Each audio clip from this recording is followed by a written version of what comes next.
to be detained at the House of Representatives Detention Facility until we terminate the committee hearing? Until the termination of the committee investigation or the threat in the life of Mr. Taguba is fully eliminated. So until the committee terminates its hearing or until the threat to the life of Mr. Taguba has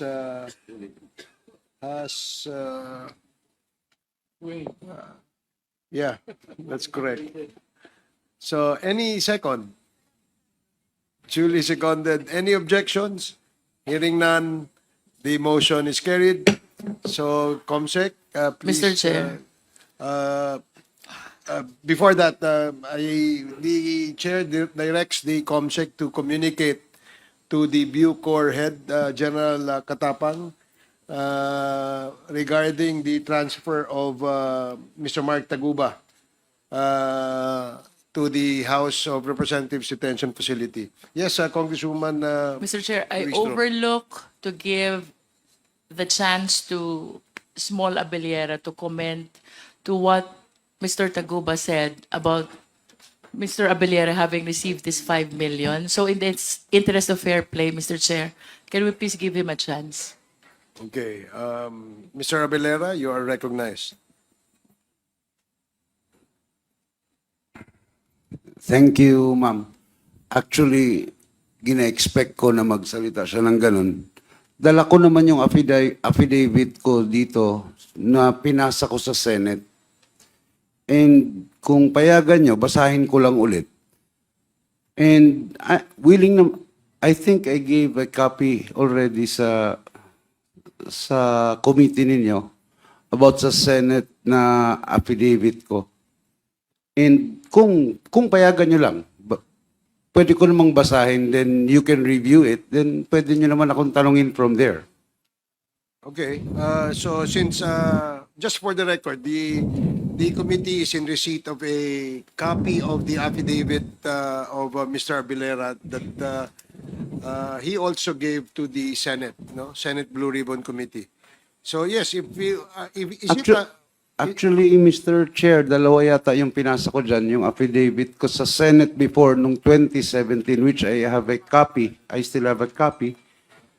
And yung affidavit ko based doon sa allegations din ni Mr. Guban dito sa Congress. But again, I leave the discretion to the Congress. Kung babasahin nila yung dalawa, then I will read it. Then well, I was browsing through it earlier. Medyo Mr. Chair. mahaba siya. Mr. So Chair. I just would like probably that the committee members be given a copy so that we can peruse over this and discuss this in the next scheduled Quadcom hearing. If that is a appropriate request from the chair. Mr. Chair, Yes, Congressman Abante. pwede naman siyang sumugot ngayon kung tumanggap siya ng 5 million. Eh. Tumanggap ba kayo ng 5 million mula kay Mark Taguba? Hindi. ang sagot ko po dyan, hindi. Dahil alam ho niya, kung pa-explain niyo ko, alam ho niya nung pagkita namin, na gaya ng ginasabi ko sa Senate, nahindian na ho siya. So, ano ho ang rason para bigyan niya ako ng pera kung hinindian naman siya? Pero nakipagkita ka sa kanya. Yes, nagkita kami. Oh.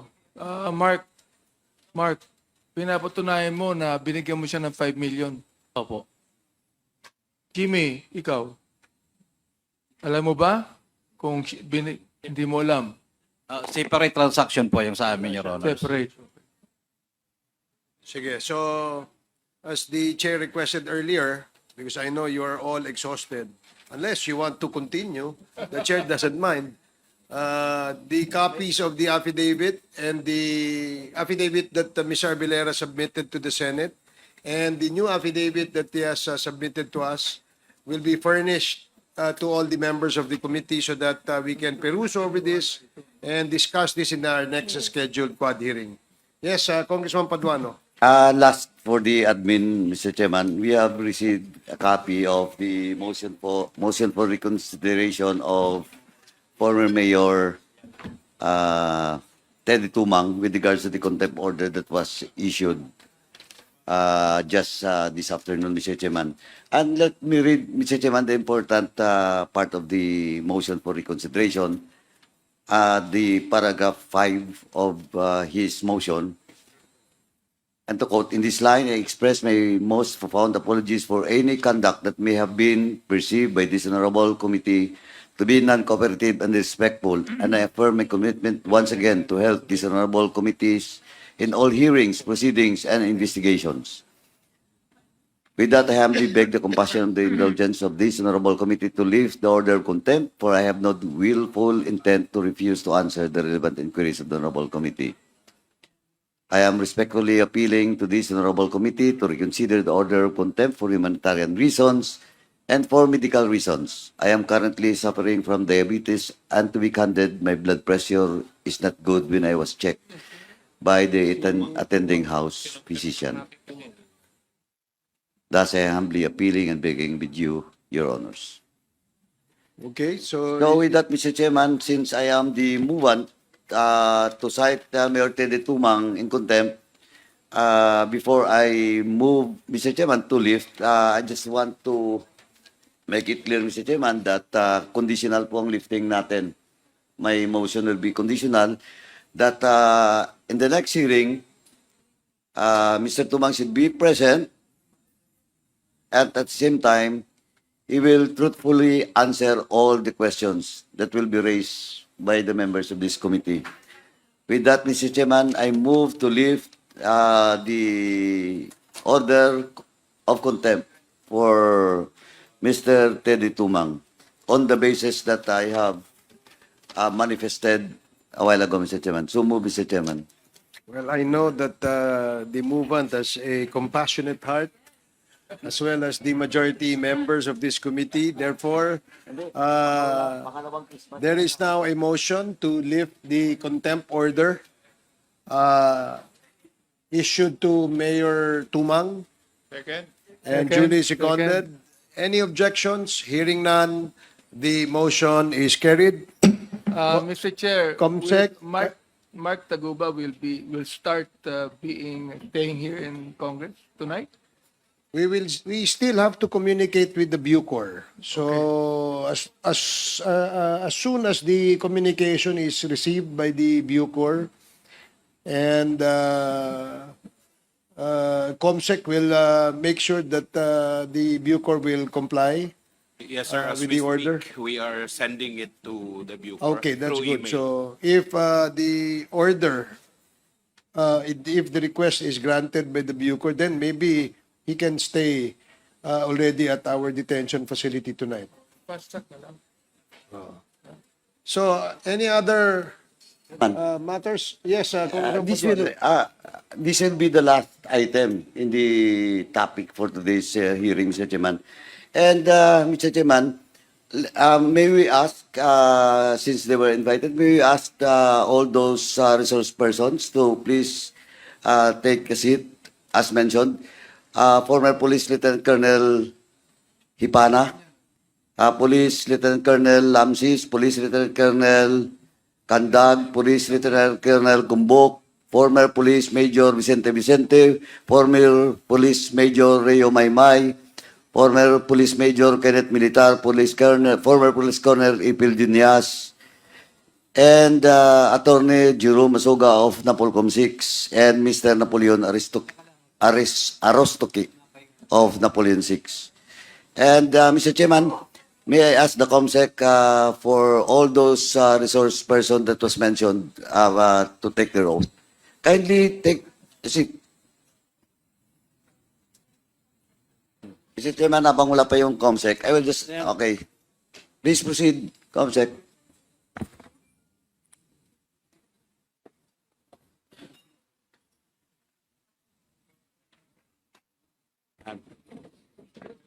Now, please stand and you will take your oath.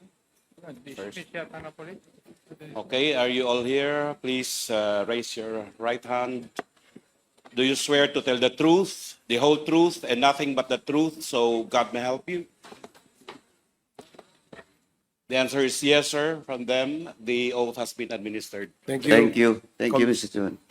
Mr. Chairman, anyway, the issue about why we invited NAPOLCOM, Region 6, and of course the NAPOLCOM now. Sorry for waiting since early morning. Nandito na po kayo, sir.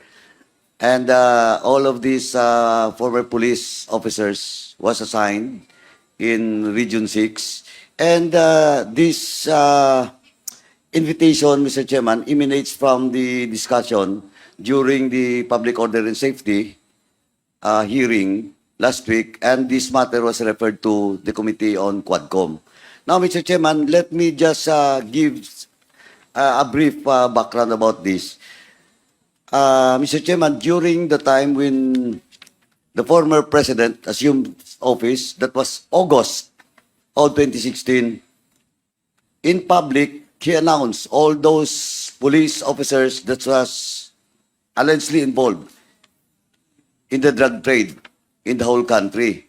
And I have all the list of those police officials that was invited at Camp Crame, and in the list are 95 police officers. And out of the 95 police officers, Mr. Chairman, 19 police officials from Region 6. Now, Mr. Chairman, well, in fact, ito po original. Nung binasa ng presidente during the time, handwritten po. Naka-handwritten, hindi kompleto, mali po ang mga pangalan. For example, in the case of Lieutenant Colonel Hipana, ang nakalagay po dito, Colonel Hinipa. Tapos po, well, in fact, some of those names that was mentioned, mali-mali po yung rank. Some of those names that was mentioned, hindi po kompleto yung mga pangalan. Well, in fact, one of these officer that was mentioned by the Duterte and was invited by the then PNP Chief Bato was scolded and being granted by the former PNP Chief, now Senator Bato, in the person of Police Lieutenant Colonel, former Police Lieutenant Colonel Gumbok. Andyan po siya. Now, Mr. Chairman, in this matter, Mr. Chairman, this will prove, Mr. Chairman, that kahit ano pang pagdidinay ng mga police officials, former police officials, and even Senator Bato, with regards to the quota system, this will prove, Mr. Chairman, that there is such a quota system. Because if not all, most of the cases that was filed for dismissal of those police officials ay quota po. The reason behind quota, tinataka na lang na involved sa drug trade.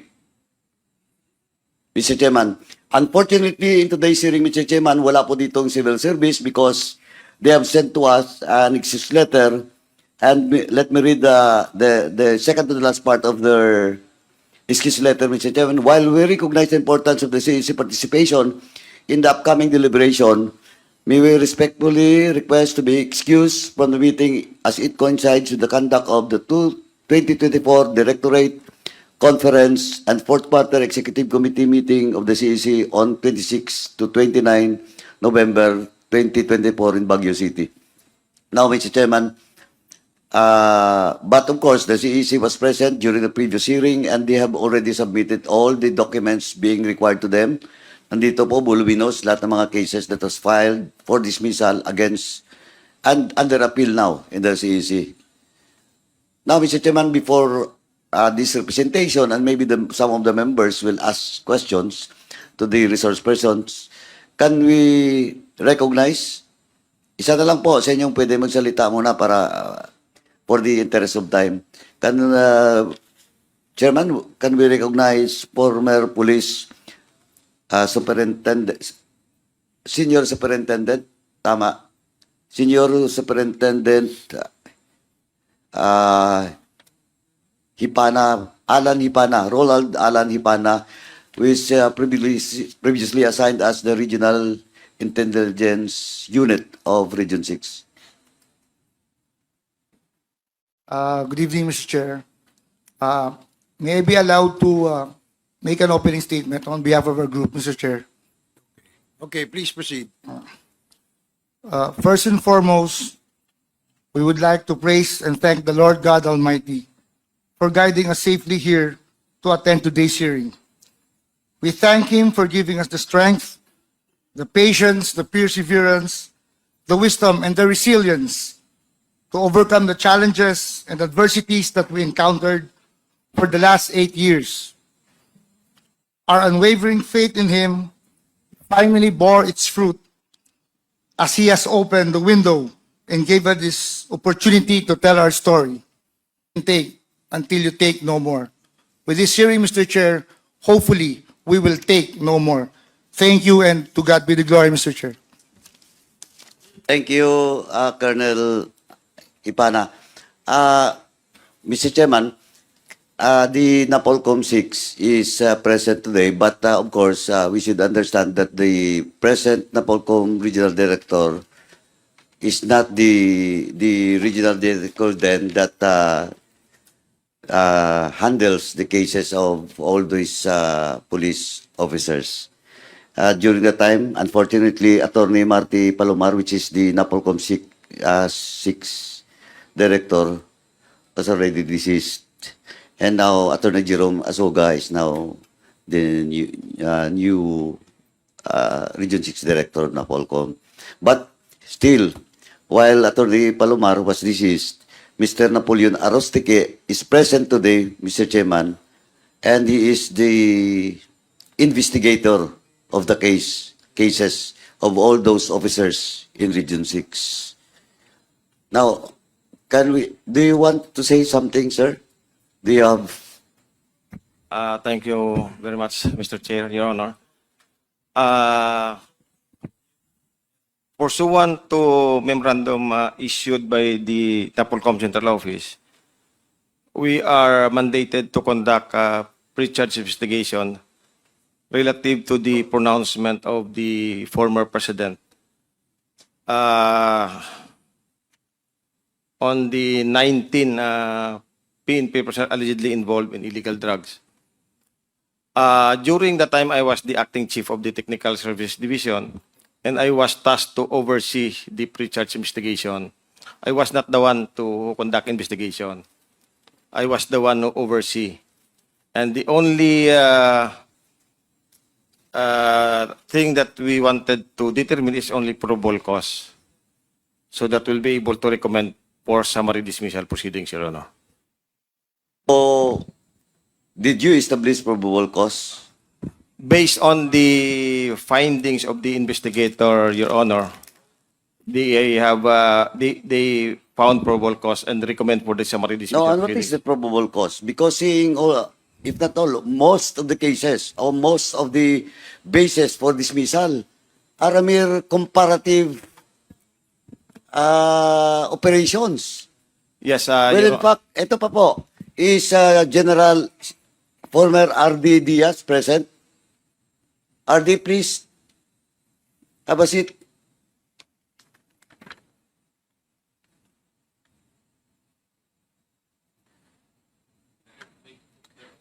RD, have you taken your oath, RD? Ajen?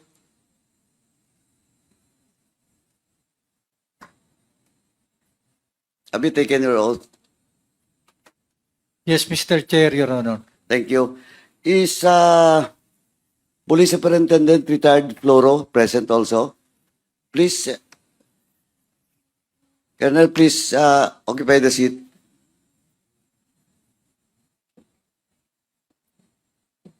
Anyway, gusto ko lang balikan po. Kasi, Mr. Arostique, when the Civil Service Commission submitted to this committee and to this representation all the cases that you have recommended for dismissal, almost the same, yung reason. Well, in fact, hindi ko nga makita. Lahat doon, comparative lang. Comparative. What I mean comparative? Formerly, for example, a certain police official, specifically, Major Maymay, who is assigned in, I think, in Banate. Tama po ba? Tama? Police Chief Inspector Major Vicente po, sir. O Major Vicente. Yung case niya, nakalagay pa doon yung figures. Na long time niya, ito lang yung drug operation. Pag-assume ni President Duterte, ganito na karaming operation in that town. Napolcom, I will ask Napolcom, is that a basis? Kaya nga sabi ko dito kanina, in my preliminary statement, dito po, kahit na ano pang denial ng former police officials, ng former administration, yung quota system will reflect on all these cases. Yung kay Vicente, ang case niya, binasa ko, nung time niya, magkano ba yun? Yung operation mo, 12? 12 police operation against illegal drugs, sir. Then, yung pumalit sa iyo, A total of 21 police operations, sir. hindi, yung pumalit sa iyo, 21, sir. yung sa iyo, 12, sir. 12. Pero yung sinundan mo, Prior to my assumption there are no... 0. Yes, sir. Oh. Please, Napolcom. Mr. Chair, good evening po. Of course, I'm not competent to discuss the rationale of the then commissioners, no? But Mr. Chair, I believe that dahil nga po meron na tayong mga reversals from CSC stating that hindi naman talaga nakapag-adduce ng substantial evidence. So perhaps dahil po sa pronouncement, yun talaga yung ginamit nung then set of commissioners or the summary hearing officers para po mag-pin down ng office ng po mga respondents natin. So based on evidence po, baka po talaga medyo manipis and they relied on the President's pronouncement. Doon po nila talaga parang I think ginamit, yun po yung kanilang ginamit to find the probable cause and eventually find substantial evidence to hold the respondents guilty po. Thank you. Thank you, Vice Chair. Sir Arostiki, may mga attachment na mga affidavit doon sa mga complainants? Yes, Mr. Chair, Your Honor. During the pronouncement of the former president, talagang inadmit namin na medyo hirap kami because basis lang ng pronouncement ng presidente. But we endeavor to ask reports from the PNP mismo, ICPO and PRO6. And then from there, we establish probable cause. It's kasi nag-undergo ito sir ng from probable cause nag-summary dismissal proceeding and then nag-recommendatory lang dito sa kami. Yes, sir, I know. But my question is, may mga affidavits ba kayo na nakuha? Wala sir. Wala. Yes sir. Supposedly It's been, ganun, di ba? Based on official report lang. So, Gerald Diaz,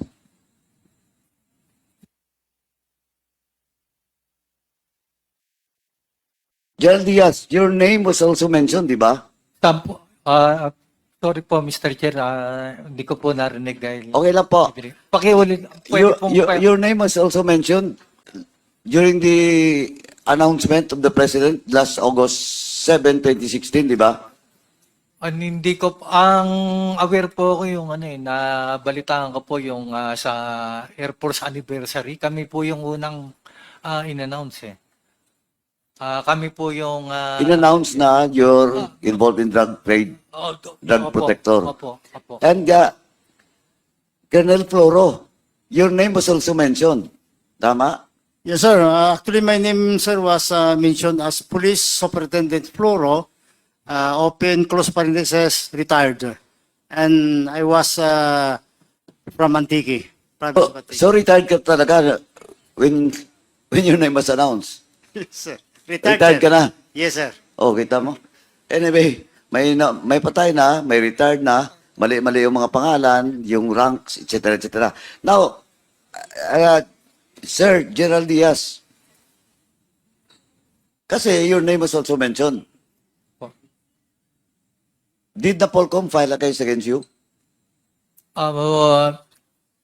Yes po, Your Honor, Mr. Chair. Pinalam po ako ng Napolcom. So, Ng administrative case po. tapos, Bali, dinismiss po nila ako. dismiss yung case mo. Hindi po, Sa- dinismiss po nila ako. So, na-dismiss ka? Opo. Nung, So, hindi ka nakapag-retire? nakapag-retire na po ako. Bago lumabas ang dismissal? Opo.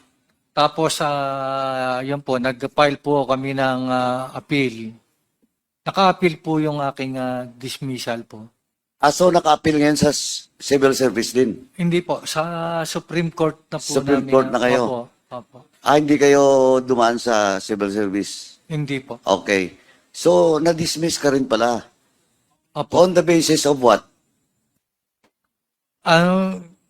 Hindi ko po masyadong ang mukhang grave neglect of duty. Grave neglect of duty po. Grave neglect of duty. Opo. O, dismissal talaga yon. Pero ang question, anong basis nila to charge you against grave neglect of duty? Mr. Chair, Your Honor, kung sa layman's ang pagkakaintindi ko po doon sa grave neglect of duty, yung nagpabaya po ako sa trabaho, wala po akong ginawa, at hindi ko po dapat ginawa. Meron po akong dapat gawin na hindi ko ginawa. Yun po yung kanilang ginamit po na basihan na on record po mapapatunayan na hindi po totoo po lahat. Kasama ko po rito lahat itong mga Yes, correct. tao Correct, anticipated Jen. 6. Because when in fact, yung tatak na Siyabulay City, ang Iloilo, hindi po totoo yun. Kasi on record po, kahit dun sa PDEA, malinaw ang record. Prior to the assumption of Duterte, magandang record sa Iloilo. Of course, nandun si Udikta. But ang sinasabi po ng mga operations, lahat-lahat po, pati record sa Iloilo, is not true. Kaya nga po, ang medyo nagdududa lang po talaga ako kasi out of the 95, 19 police officials in Iloilo. And we know Iloilo City.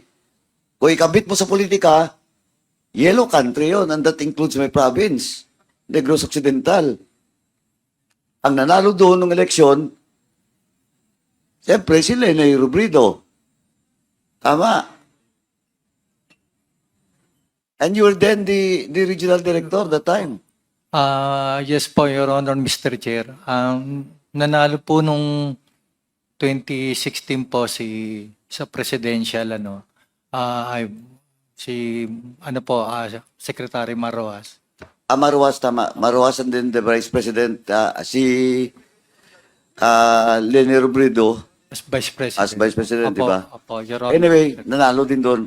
Anyway, Mr. Chairman, Napolcom, kasi ang case, isang case, mas nauna, no, lumabas yung desisyon ng CSE hinggil doon sa case ni former Police Superintendent Gumbok. The decision was already Order po. 2 months na. Anyway, is there any high-ranking police official na nandito pa? Chairman, nawala na yung mga police natin. Sino ba?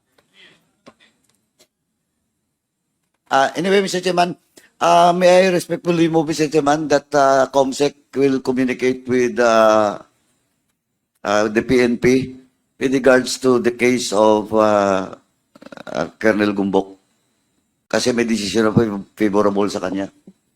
Comsec, And to the Napolcom, please assist also so that we can help Police Superintendent Gumbok. Because that will be unfair to him. The decision is already made 2 months na. Hanggang ngayon, wala. Wala pa. We will do, Mr. Chair. Thank you. Anyway, Mr. Chairman. Mr. Chair. Yes. With the indulgence of the Honorable Paduano. Mr. Chair. Please proceed. Thank you, Mr. Chair. Sino po yung kwan? From Napolcom Region 6?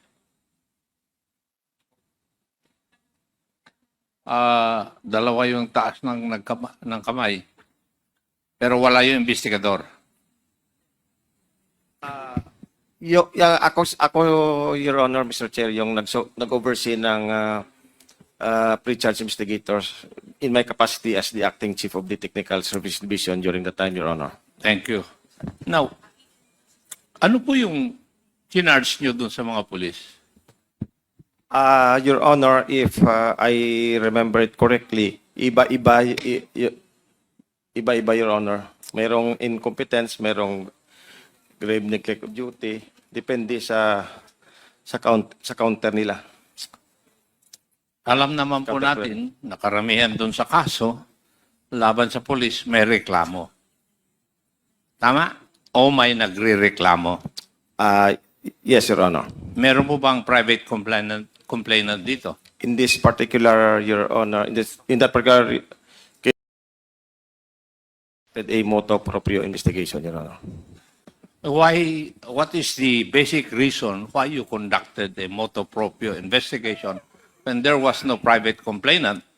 Yes, Your Honor. Was there an official report from Camp Crame? Based on the pronouncement of the former President, Your Honor.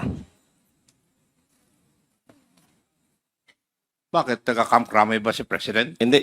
Yes, Your Honor. Yung statement niya on August 7 sa Camp Panacan, Davao City, Ano po yung alleging- statement which became the basis of you to conduct an investigation against these police officers?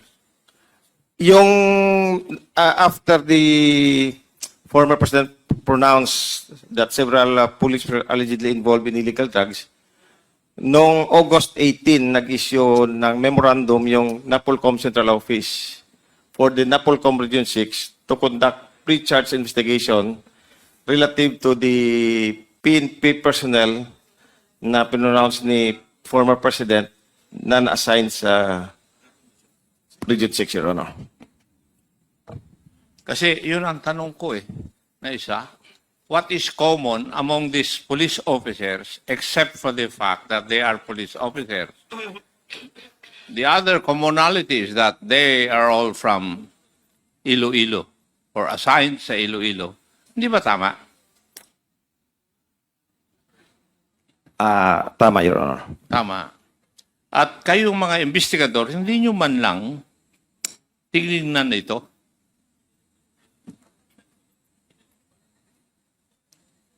Kasama rin sa tiningnan namin, Your Honor. What are you trying to tell me na meron talaga kayong na-establish na probable cause that maybe they were negligent in the performance of their duties? Shall we say they have committed mal and misfeasance?